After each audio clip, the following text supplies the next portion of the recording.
Hello everyone, welcome to the new word with highlight in thinking. आज हम देखने वाले हैं नीट के पीवाईक्यू क्वेश्चन, जो कि टॉप क्वेश्चन होंगे। और ये 10 क्वेश्चन आपको 10 कॉन्सेप्ट सिखाएंगे। ठीक है, ये सारे हमारे पीवाईक्यू होंगे और सारे डिफरेंट क्वेश्चन है। हर एक क्वेश्चन से आप एक कॉन्सेप्ट सीखेंगे और इन क्वेश्चन को मैं ट्रिक से भी सॉल्व करके आपको बताऊंगा आपको एग्जाम में कैसे सॉल्व करना है।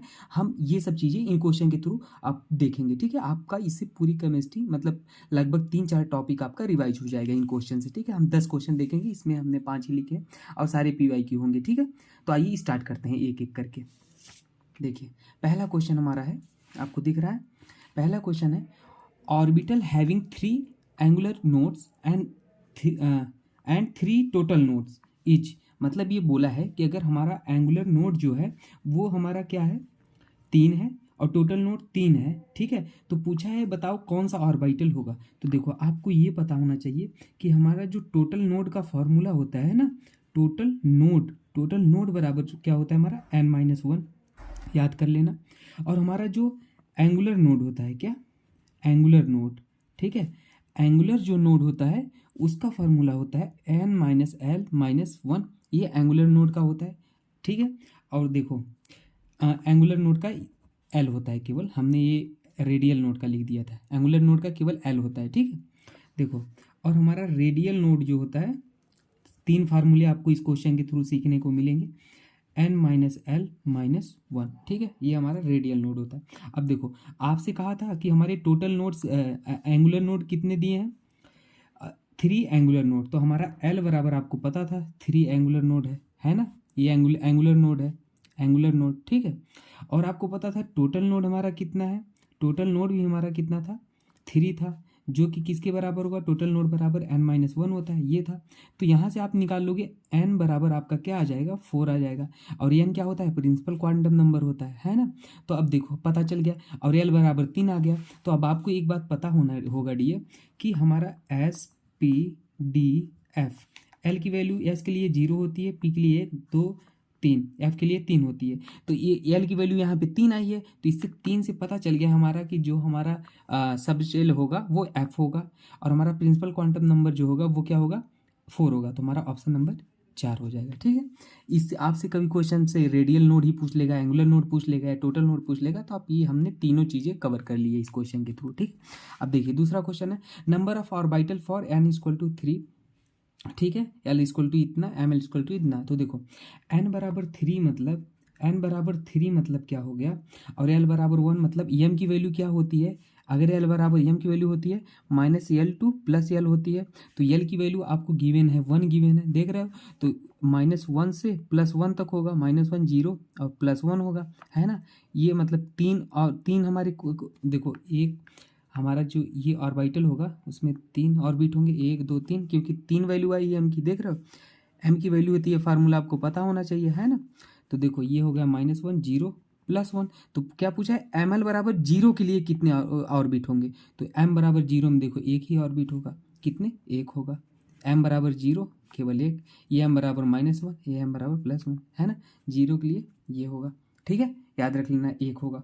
अब देखो अगला क्वेश्चन देखो, if the correct sequence for filling of electron will be ना, इफ n बराबर 6 दिया है तो the correct sequence of filling electron. तो देखो n बराबर 6 दिया है तो सबको भर लो, पहले n बराबर यहाँ 6 लिख लो 6s, यहाँ पे 6 रख लोगे तो 4f आ जाएगा, 6 में 2 गया 4, और यहाँ पे 5d आ जाएगा, यहाँ पे 6p आ जाएगा। अब आपको पता है एनर्जी E बराबर होता है n+L होता है।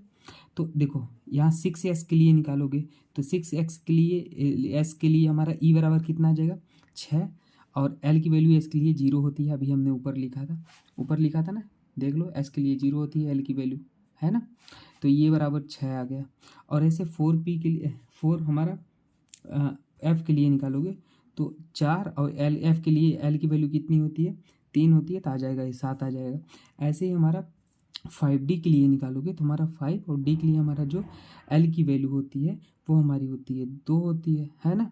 F की वैल्यू d के लिए कितना होती है, L की वैल्यू 3 होती है, 3 होती है। SPD 2 ही होता है, 2।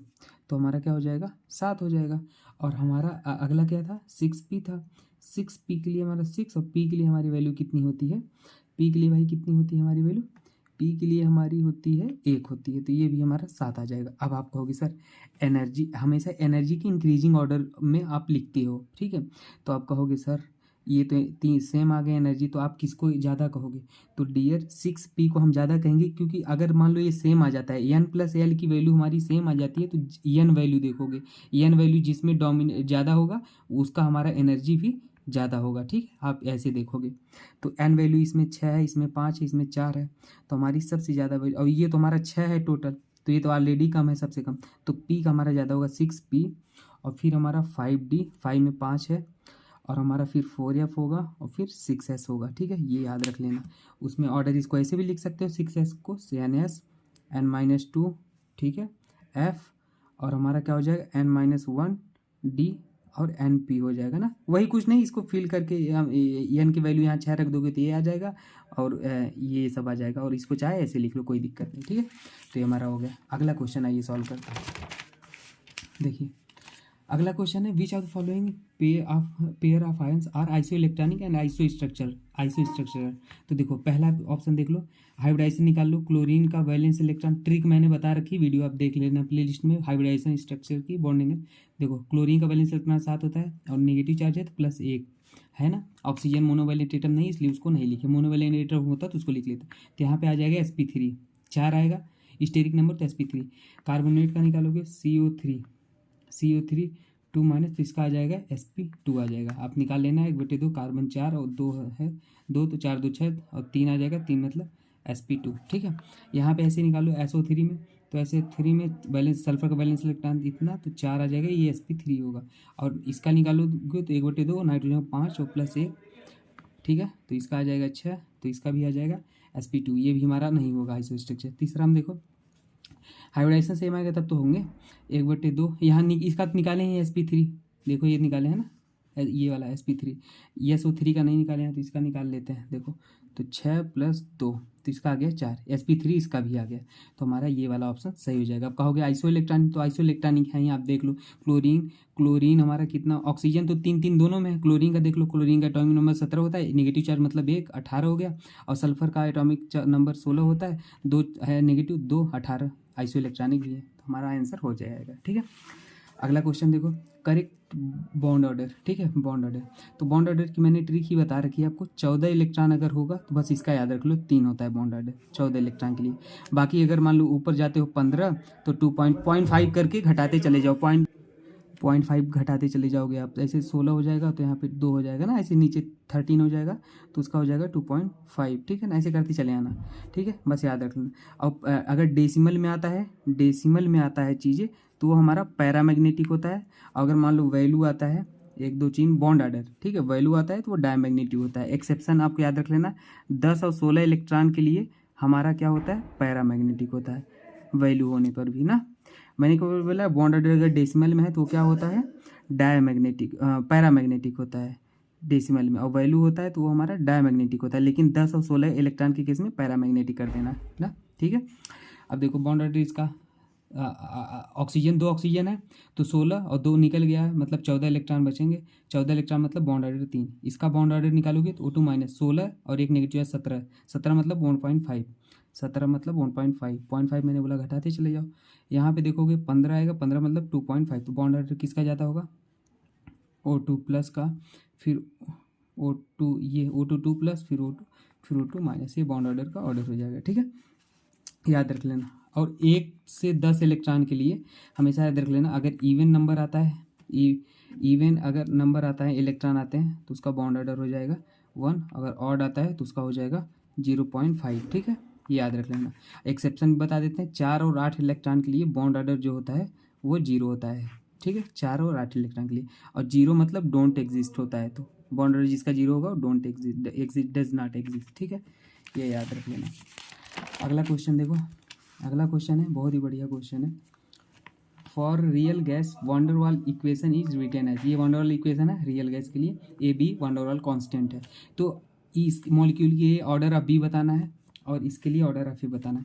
तो देखो बी जो होता है ना, वो डायरेक्टली प्रोपोर्शनल होता है मॉलिक्यूलर वेट, या ठीक है, बी मॉलिक्यूलर ऑफ वेट या साइज कह लो, ठीक है। तो देखो अगर मान लो बी का ऑर्डर निकालोगे तो O2 CO2 और H2 में, ठीक है। तो आप सीधी सी बात है, CO2 में हमारा मॉलिक्यूलर वेट ज़्यादा आएगा, ज़्यादा नंबर ऑफ एटम है, तो CO2 हो जाएगा ऑर्डर, फिर हमारा O2 हो जाएगा और फिर हमारा क्या हो जाएगा, H2 हो जाएगा, ठीक है, CO2 H2, ठीक है। और मान लो अगर इसी में हीलियम भी दिया होता है तो और लास्ट में हो जाता है ना, कोई ना, क्योंकि वो सब हाइड्रोजन से भी छोटा है ना। तो ऑर्डर ये हो जाएगा। अब ए का ऑर्डर क्या होता है, ए हमेशा डायरेक्टली प्रोपोर्शनल होता है इंटरमॉलिक्यूलर फोर्स, इंटरमॉलिक्यूलर अट्रैक्शन, और डायरेक्टली प्रोपोर्शनल होता है मोलर मास भी आप कह सकते हो, ठीक है। ऐसे भी पहले मोलर मास देख लेना, नहीं तो इंटरमॉलिक्यूलर फोर्स देख लेना, ठीक है। तो मान लो CH4 की गिवन है, O2 है, H2 है, तो मोलर मास CH4 का ज़्यादा है, O2 का ज़्यादा है, फिर H2 का ज़्यादा है, तो हो गया, ए का ऑर्डर ये हो गया, बी का ऑर्डर ये हो गया, ठीक है। सिंपल, बढ़िया क्वेश्चन था, आप इसको याद रखना, ठीक है। अगला क्वेश्चन देखो, condition for spontaneous reaction at all temperature. तो स्पॉन्टेनियस रिएक्शन होने के लिए ना, स्पॉन्टेनियस रिएक्शन होने के लिए जो कंडीशन होती है, आपको delta G less than zero होना चाहिए, मतलब डेल्टा जी क्या होना चाहिए, नेगेटिव होना चाहिए, है ना। ये स्पॉन्टेनियस की कंडीशन होती है, ठीक है। तो अब डेल्टा जी आप कहाँ से लाओगे, ऐसा फार्मूला लाओ जिसमें एच और एस ऑप्शन दिया है, एच एस के टर्म में, तो आपको डेल्टा जी पता है। तो अब डेल्टा जी बराबर क्या होता है आपको पता है, delta H minus T into delta S होता है, ठीक है। तो अब डेल्टा जी वैल्यू को आपको निगेटिव करना है एनी हाउ, तो आप क्या कर दोगे, अब आपको इसको निगेटिव करना है, तो आपको हमेशा क्या करना होगा, delta H less than zero कर दो और delta S greater than zero कर दो, तो ये वैल्यू अपने आप निगेटिव हो जाएगी। आप कहोगे सर समझ में नहीं आया, डियर देखो, डेल्टा एच मान लो, डेल्टा एच को क्या करना है आपको, और डेल्टा एच को हमारा क्या करना है, कम करना है। मान लो इसे 2 ले लो और डेल्टा एच को मान लो टी कुछ भी ले लो, टी मान लो कुछ भी है एक्स, और डेल्टा एस को आपको जीरो से बड़ा मानना है, मतलब कि बड़ा मानना है, तो आप मान लो यहाँ पे 5 है ना, 5 और 2 से बड़ा होना चाहिए ना। तो देखो या अब देखो, अब आप अगर 2 माइनस 5x करोगे तो x कुछ भी हो जाए, मान लो जीरो, x बराबर बस नॉट इक्वल टू जीरो है, तो x कुछ भी लोगे तो हमारी डेल्टा जी वैल्यू क्या होगी, नेगेटिव ही आएगी। तो कहने का मतलब है यही कंडीशन है, आप जब ये कंडीशन रखोगे ना तभी ये हमारा नेगेटिव होगा, ठीक है, ऐसे याद रख लेना। अगला क्वेश्चन देखो, हाँ दिख रहा है आपको क्वेश्चन, देखो हाँ, a compound is form by element A and B, the crystalline cubic structure has the atom A corner. इसमें हम सवाल पढ़ लिए हैं, आप सवाल पढ़ लेना। ये बोला है कि ए एटम जो है ना कॉर्नर को ऑक्यूपाई कर रहा है, तो क्यूब है मान लो हमारे पास एक, ठीक है, क्यूब है एक, तो कॉर्नर पे जो हमारा एटम का वो होता है ऑक्यूपाइड स्पेस होता है वो 1/8 होता है। टोटल कितने कॉर्नर होते हैं, 8 होते हैं, तो ए हमारा कॉर्नर ऑक्यूपाई कर रहा है, 8 कॉर्नर पे होगा, तो एक कॉर्नर का कंट्रीब्यूशन 1/8 होता है, तो 8 कॉर्नर का मल्टीप्लाई कर दोगे, तो 8 से 8 कट गया, ए बराबर 1 आ गया। अब बोला है बी जो है वो BCC बॉडी सेंटर पे ऑक्यूपाई हो रहा है, मतलब यहाँ, तो अगर किसी क्यूब के यहाँ पे रखोगे तो पूरा कंट्रीब्यूशन होगा ए होगा, तो हमारा जो फार्मूला होगा ना AB होगा, सिंपल ना। अगर मान लो यही बोल देता ए हमारा कॉर्नर पे है तो कॉर्नर पे 8 हो जाता, और बी को बोल रहा है अगर फेस सेंटर पे है तो फेस सेंटर पे जो कंट्रीब्यूशन होता है वो कितना होता है, 1/2। अब टोटल कितने फेस होते हैं, 6 होते हैं, तो 2 3 6, तो हमारा क्या हो जाएगा, AB 3 हो जाता है, ठीक है। ये भी नीट का क्वेश्चन है जो मैंने ये करा दिया, ठीक है, आप याद रख लेना। अगला क्वेश्चन देखो, in which pair of ions both the species contain SS bond. तो इसका मैं ट्रिक बता देता हूँ आपको कैसे एसएस बॉन्ड काउंट करना है। अगर देखो हमारा कैलकुलेटेड ऑक्सीडेशन स्टेट निकालो, कैलकुलेटेड ऑक्सीडेशन स्टेट, ठीक है, अगर वो हमारा calculated oxidation state greater than +6 आता है, +6 सल्फर का मैक्सिमम ऑक्सीडेशन होता है, मैक्सिमम ऑक्सीडेशन स्टेट होता है, ठीक है। तो अगर ये आता है तो हमारे में SOS ये लिंकेज होगा उसमें ना, उस स्ट्रक्चर में ये परऑक्सी लिंकेज है, ठीक है। अगर मान लो एक्स कैलकुलेटेड हमारा +6 के बराबर आता है, किसके बराबर आता है, +6 के बराबर आता है, तो हमारा उसमें SOS लिंकेज होता है, क्या होता है, SOS लिंकेज होता है। और अगर मान लो कैलकुलेटेड हमारा क्या आता है, लेस देन आता है +6 के, तो उसमें हमारा SS लिंकेज होता है, क्या होता है, SS लिंकेज होता है। बात समझ में आई आपको। तो अब देख लो इसमें पहले वाले ऑप्शन में देख लो S4O6 यही आना चाहिए, ऑक्सीडेशन नंबर निकाल लो, S4O6 2 माइनस, तो 4x हो जाएगा और 6 दूनी 12 2 माइनस, तो x की वैल्यू आ जाएगी 2.5, x की वैल्यू कितनी आ रही है 2.5, ठीक है। और H2O3 का निकाल लोगे 2 माइनस, तो इसमें क्या हो जाएगा 2x माइनस 6 बराबर 2, तो x बराबर आ जाएगा इसमें 2 आ जाएगा, कैलकुलेट करोगे। ठीक है, तो देखो इसमें हमारा कितना आ गया, तो इसमें भी हमारा हमारा क्या आ रहा है पहले में x लेस देन, देखो x हमारा लेस देन आ रहा है +6, इसमें भी +6 से लेस आ रहा है, इसमें भी +6 से लेस आ रहा है, बात समझ रहे हो आप।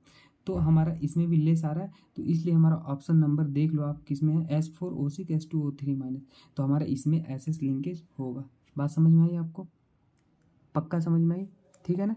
ये मैंने ट्रिक बता दिया, और मैंने फुल वीडियो अपलोड कर रखा है, ऑक्सो एसिड साफ सल्फर, आप उसमें देख लेना अगर डाउट हुआ फिर भी तो, ठीक है। क्योंकि ये हम क्वेश्चन करा रहे हैं तो हम जल्दी जल्दी सारे क्वेश्चन सॉल्व करा दे रहे हैं, ठीक है। कोशिश कर रहे हैं हम सारी चीज़ें आपको कवर करने की, ठीक है। फिर भी डाउट हो तो आप कमेंट सेक्शन में पूछ लेना।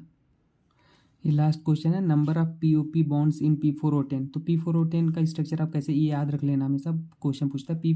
चार पी फास्फोरस को आप ऐसे बना लो और ऐसे फास्फोरस को कनेक्ट कर दो ऑक्सीजन से, ठीक है, सभी फास्फोरस को। और देखो हमारा क्या सेटिस्फाई, 4 फास्फोरस तो सेटिस्फाइड हो गया, बन गए। ऑक्सीजन 10 था तो 10 अभी पूरे नहीं हुए, तो आप इससे भी आप ऑक्सीजन को जोड़ो, ठीक है, इससे भी आप ऑक्सीजन को जोड़ो। अब देखो कितने, 2 2 4 2 6 ऑक्सीजन में, अभी 4 ऑक्सीजन को और पूरा करना है, तो अब बचे तो फिर भी डबल बॉन्ड ओ से जोड़ दो, ठीक है। अब देखो हमारे 10 हो गए, ठीक है। तो ये क्वेश्चन पूछा, तो देखो कितने POP बॉन्ड हैं, देखो एक तो एक हो गया, 2 3 4 5 6, तो POP बॉन्ड आपको दिख रहे हैं कितने हैं, टोटल 6 हैं, ठीक है। कभी कभी टोटल लोन पेयर भी पूछ लेता है, तो आप वो भी काउंट कर लेना। इस ऑक्सीजन पे कितने लोन पेयर हैं, देखो 2 2, इस ऑक्सीजन पे 2 लोन पेयर हैं, है ना, इस पे भी 2 2 लोन पेयर हैं, तो टोटल कितने ऑक्सीजन है, 10 ऑक्सीजन है, तो 10 दूना 20 लोन पेयर ऑक्सीजन पे है ना, 20 लोन पेयर ऑक्सीजन के हैं, है ना, 10 ऑक्सीजन है, और हाँ हो गया 20 ऑक्सीजन लोन पेयर पे, फास्फोरस पे कोई लोन पेयर है नहीं, है ना।